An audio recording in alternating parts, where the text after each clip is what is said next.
Welcome back to the channel, everybody. Listen, the news has not stopped, not even for holidays. Things are getting insane right now. This article is titled, "This could be huge." I told people that this could happen.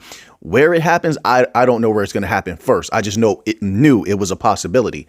This article is titled, "Industry Leaders Invited to File XRP Spot ETF in Hong Kong." That's major. China is a power, right? But let's read this little tidbit here. It says members of the XRP community now anticipate an XRP spot exchange traded fund ETF in Asian soil. I think it should say on Asian soil, amid a pivotal development that has unfolded in the region. In particular, Dizer Capital founder Yazin Mubarak has invited crypto industry leaders to move for an XRP ETF in Hong Kong following a recent regulatory green light. Things are changing. They're leaning in our favor. 2024 is looking insanely bullish. Now, let me clarify something. That doesn't mean anything is a guarantee. I'm not a person of guarantees. I understand there's a balance to everything. There's a natural rhythm to everything, a natural outflow, inflow. Rhythm compensates. So I never say anything's a guarantee, but can we be really freaking excited because things are great? Yes. And I am. Anyway, it says here, crypto ETF in Hong Kong. In a circular last Friday, top regulatory bodies in Hong Kong stated they have reassessed their current policy concerning intermediaries seeking involvement in crypto-related activities. Specifically, the Hong Kong Monetary Authority, which we have a great relationship with. So this is no surprise. All of that relationship building over the years that we've been covering is coming to fruition, is starting to bear fruit for us. This is why it's good to be respectful. This is why it's good to explain oneself clearly in your ideas and where you want your company to go. Right? It will pave a way for you in the future. And now we are bearing witness to this. You see, they're interested in the CBDC platform, right? Both on the wholesale side and the retail side. They've done various forms of testing on that Ripple CBDC platform, which once again, the best thing that Ripple has to offer is XRP. Otherwise, they're just another company. So even if the projects begin one way, in my humble opinion, not financial advice, in my humble opinion, XRP always has to come into play at some point later. But that later, in my humble opinion, is when they have global regulations, which, if you've been paying attention recently, this is why you hear the BIS constantly calling for global regulations. They want everything to go off at the same time. So it's not only Ripple calling for a flip of the switch moment, regulatorily speaking. The Bank for International Settlements is also calling for a flip of the switch moment, but that's when it comes to regulations. But what's the difference? Either way, when we get global regulations, or at least they all get on somewhat of one accord, the flood of capital comes in. And right now, like I said, no guarantees. But right now, it looks heavily like 2024 or 2025 might be that time period. Maybe it bleeds a little bit into 2026. I don't know. I don't have a crystal ball. I'm just a researcher and news reporter. But this is very, very huge right here. Let's finish this little bit out.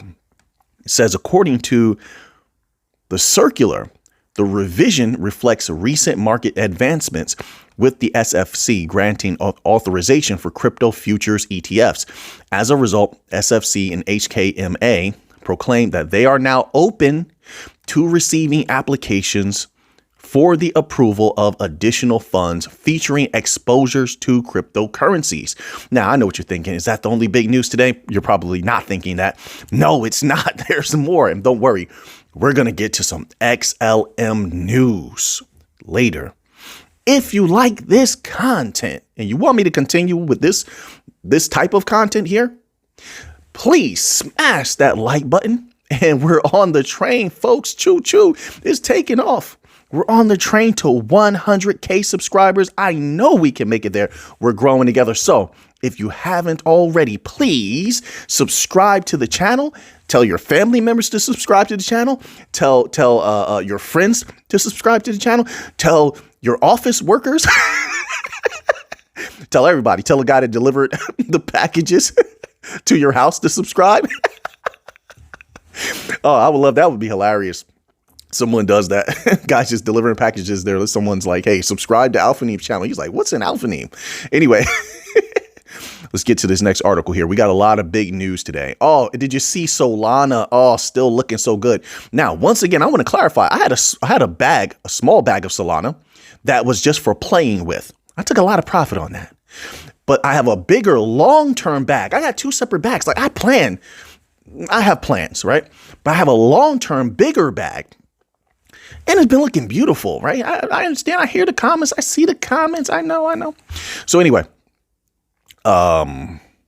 this article here is titled, Ripple predicts a major U.S. retailer to accept crypto in 2024. And it says this, is heating up. Oh, yes, it is. 2024. It says Ripple's vice president of global policy has made a bold prediction that a major U.S. retailer would enable crypto purchases before the end of next year. Crypto? Ooh, why would they say that? They know something. You see, they all want to tell. They just can't. NDAs and, sometimes it's just out of respect. Company might ask you. They might not make you sign an NDA. They might just say, hey, hold off on that. Because if you don't hold off on that, deals are off. So NDA or not, sometimes you got to just keep it quiet. They want to say something. So they say something without saying something. You get my drift? You catch my drift.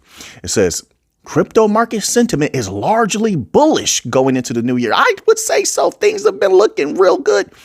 And there's been a few things popping off. Yeah, there's been some money made. It says with the first set of spot Bitcoin ETFs almost set to go live. Oh, we got Bitcoin information coming up in one of those later chapters. You want to hear about that. It says go live in the coming months. Many are already heralding 2024 as the year that cryptocurrencies reach mainstream adoption. I want that mainstream money. So stay focused, Alpha Neem. Ripple's vice president of global policy, Rob Grant, shares similar sentiments and has made bold predictions about the emerging industry going into the new year. One such major forecast is that a major U.S. retailer, I wonder who, who has a connection with Ripple that they might know about that may want to, start implementing some of these technologies. Who? Tell me. I mean, it's just a guess, but I don't know. It says a major U.S. retailer will open the doors for crypto payments to customers. I think we all can guess who that major retailer might be. I could be wrong. It says if and when the prediction does come true, it would mark another critical step in the adoption of cryptocurrencies. It would also pave the way for these assets to serve its core use case around payments. Did you see that? By the way, little random tidbit. Did you see that? It was an interview with, I can't remember the individual from Solana. And I told people they're sounding more and more like a pure bank coin. They're talking about the financial industry and lowering payments. Not so much like a smart contract platform. They sounded like a straight up bank coin. And that's why I love Solana right now. That's why they're on the team and Chainlink was on it. That was the first things that made me bullish on Chainlink and Solana, which is mind blowing to me that it always happens this way, folks. I'm telling you, it happened this way with Algorand the first time, right? People say, oh, Algorand is trash. And they said the same thing about Solana when I was months ago. When I got bullish on Solana, people were saying it was trash, just like they did Algorand. Now look where Solana's at from 16, 17 bucks, 119 bucks, right? People make some good money, but I think the same thing is going to happen with Chainlink in the future. And people just don't believe in Chainlink. It's so mind blowing. How is it still at 14, 15 bucks is insane. Look at what they're working on. But anyway, they both sound like pure bank coins now. And remember, I said earlier in the year, the big money comes from the financial industry. The big money comes from the legacy system, the industry, the banks. Didn't I say that?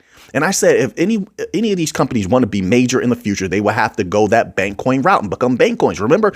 And now you see the top coins are all flipping over to the bank coin side because listen, all due respect to retail, but retail is just too unstable, right? And they want to make some money. These companies, let's be real. They need a constant high volume, high value. They don't have time to waste. We're all getting older. We don't have time to waste. We got to make this happen now. Can't do that so quickly if you're waiting on retail and speculation, too much volatility. You can do that if somehow you bring that legacy system in. Anyway, but let's move on to another article here. All right. So speaking of, I think that's logical, right? Well, I think those thoughts are logical. Now, this website will actually pop up. We have a little Solana news because you saw the price it's been taken off. And I'm super bullish on it into the future. That does not mean there's not going to be pullbacks. Everybody has their own strategy. I expect pullbacks. I expect healthy pullbacks at some point for a lot of assets, as a matter of fact. But long term, super bullish on Solana. Just my humble opinion. It's not financial advice. I'm not one of those people. I'm not an influencer. I'm just a researcher, a reporter. I'm not here to sway people. It doesn't matter to me if a person buys something or sells. I got to make that clear because I see a lot of comments lately, Now, this article here is titled Solana flips Binance coin to become fourth biggest crypto. It says here, Solana registered an important new milestone. It surpassed Binance Coin in terms of market capitalization, taking fourth place in CoinMarketCap's rating. Currently, Solana's market capitalization is standing at $50 billion. Solana's market capitalization is standing at $50 billion. You know, it's funny. I read that same line twice, but first I didn't notice I read it twice. So then I said to myself, initially, why did the article writer write the same sentence twice? But it wasn't them. I just made a mistake and read the same line twice. That's why you got to be careful before you get on people. You got to check yourself first. Remember that song? Check yourself before you wreck yourself. You remember that from like 95, 96? Oh, man. Some of you don't remember. Some of y'all are youngins. I know. Don't worry. You get there one day. You'll have classic songs. Don't worry. You'll reminisce about the old days. You'll get there. Anyway. It says, while BNB is trailing behind with $40.6 billion, the achievement comes at the time of a broader rally on the crypto market. Somewhat, I guess. A lot of things are just consolidating, right? It's not too much of a rally. You got some meme coins, then you got Solana and a few legit projects, but a lot of stuff is just consolidating. From what I've seen, but I'm not a chart jockey. I'm not like on the charts all the time. You get what I'm saying? I can only tell you what I see, buddy. It says, with Sol's price hitting $119. Sweet Solana. Marking an impressive 67.3% rise over the last 7 days. Let's move on here to a little bit of XLM news because they're always sneaky stuff. I'm telling you, you tell me, is it just me? Let's get into this, right? Because we have to unravel some of this stuff here. Now, this was on Google. I do a little Google search, Stellar. Then I do, I do the typical company, Stellar, BPV. Then I do like Denell Dixon. And that's when this popped up on Google. A little message Denell Dixon put out there. And it said, as we wrap up, listen closely to this. I'm going to show you some stuff. As we wrap up 2023, I want to reflect on the year our policy team has had at Stellar Org. Then there's a little arrow pointing down. It says, one of our top priorities this year was stablecoin legislation. Keep stablecoins in mind because I'm going to show you something in a few minutes. Stablecoin legislation. Now, Stellar's been going, let me borrow a phrase from the esteemed Waka Flocka Flame. They've been going hard in the paint for stablecoins for quite some time. Why? What is it about stablecoins that has Stellar so enthused? Don't worry, I'm going to show you. It says, where our advocacy focused on ensuring consumer protection from the legacy system. Have you seen the lawsuits lately? That's a joke, but whatever. I'm riding with you, Stellar. I get it. It says consumer protection, advancing U.S. interest globally. Wait a minute. Since when does a blockchain company talk like this? Why would a blockchain company, a DLT-based company, I got to be careful. This is a family-friendly channel. Care about advancing U.S. interest globally. That's a rather peculiar thing to put in there. Isn't Stellar's mission, and Denell Dixon being the leader of Stellar's mission, to advance Stellar, the use of Stellar globally? But wait, that's not what they said. Advancing U.S. interests globally. This is the same company, put it together. This is the same company that has taken multiple phone calls from the White House, had a letter that was written to them from the, or they wrote one to the White House, whichever way that goes. They built a relationship with the White House over this last year. And I'm pretty sure it was before this year as well. But this is the year it was really visible. So keep that in mind, right? This is the same company telling the White House through that letter we read in one of the recent videos. So everybody got to read it for themselves that, hey, we have what you need. You don't have interoperability. We have it. You need security. We have it. You need low fees. We have it. And it was the same thing Denell Dixon told to the individual from the World Bank in that video that they posted. I showed you the video. Right? So people watched it themselves. She told that to the World Bank individual. So now, when you hear this, advancing U.S. interests globally, in my humble opinion, is so they can get even closer because they have a relationship, because Stellar wants to be the main mover of the U.S. digital currency. And I'll say it like that because I don't think they want the U.S. to have a digital dollar, although they're positioning themselves that if the U.S. has a digital dollar, Stellar could be first in line to move a digital dollar. But at the same time, they don't need a digital dollar. Why? And I didn't want to jump ahead of myself, but I'm getting excited. But let me in this little piece, and I'm going to show you something. It says here, emphasizing interoperability. Yeah, they've been doing that all year. But why? Because none of these systems have it. I've shown evidence after evidence building the case to show you over the last few months that everyone from the Bank of International Settlements to the IMF to the ECB to the United States government and all of the blockchains acknowledge the legacy system with all of this so-called advancement and stealing from the Bankcoin companies. They still have no interoperability. Even Swift had to admit it. This is why Swift had to congeal with, get on their knees and make a deal with Chainlink. They don't have interoperability. But anyway, let's put that to the side. I'm getting a little too excited.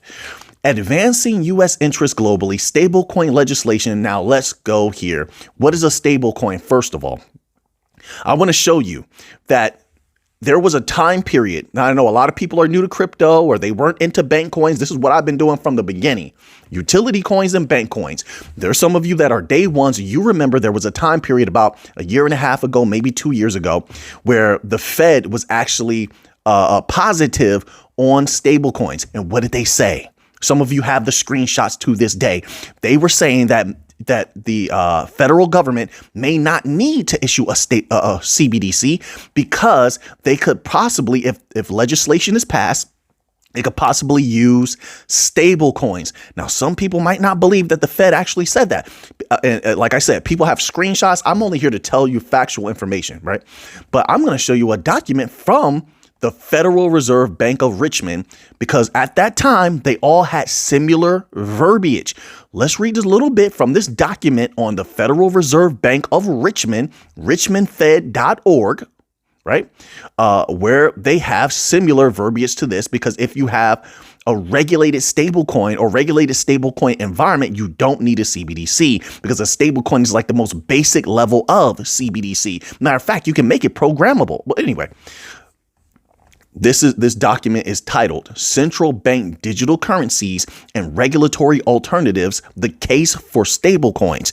This is what it says. We're just going to do this one little paragraph.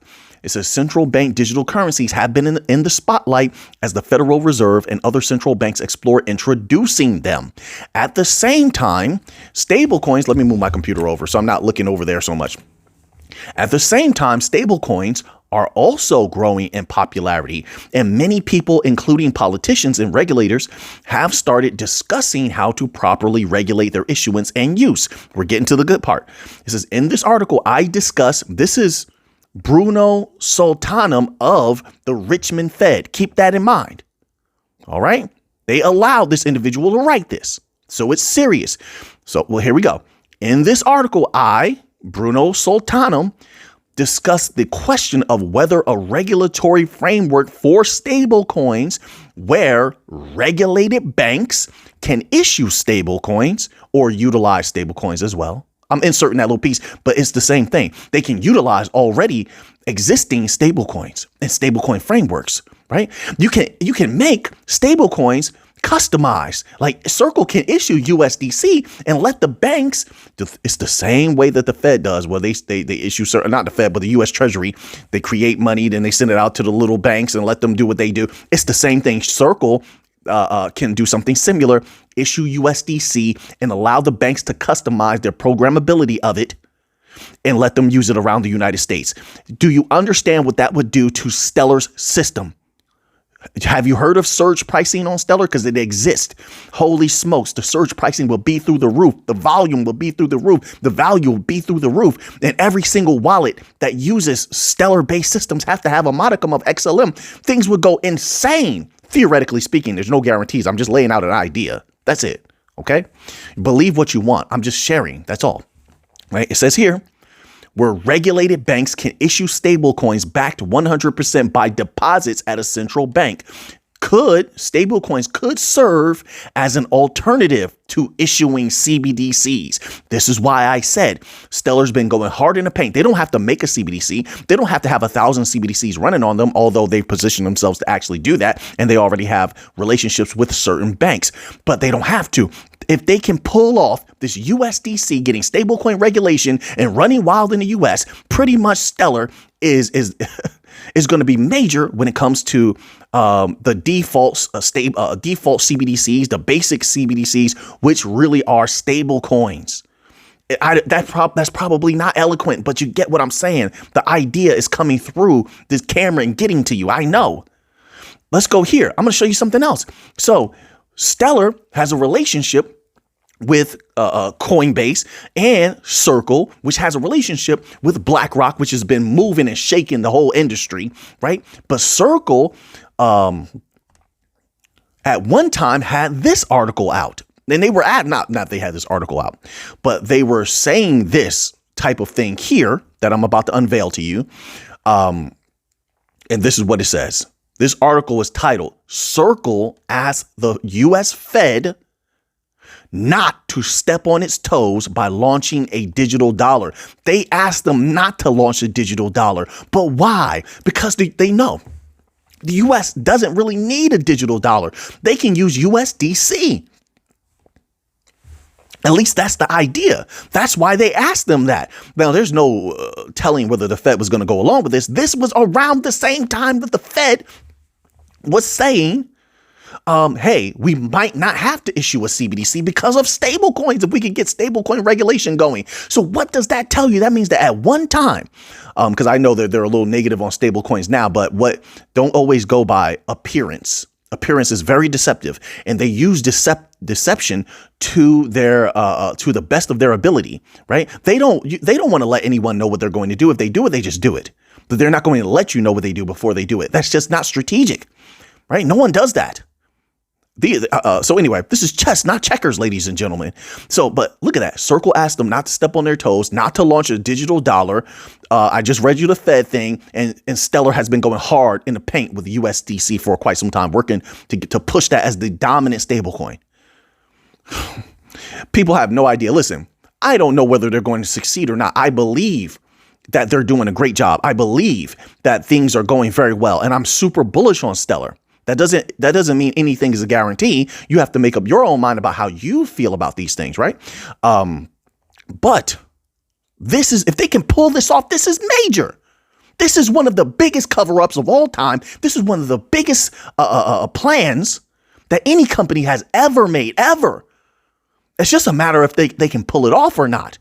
I don't know about timelines either. You got to make up your own mind about that as well. But this is massive. Make up your own mind about it. I just laid out the information. So we're going to skip a little information. I have to get to making the members only video. So now that you have that information, what are you going to do with it? I know what I'm going to do with it. So until next time, everybody, let's get to the money.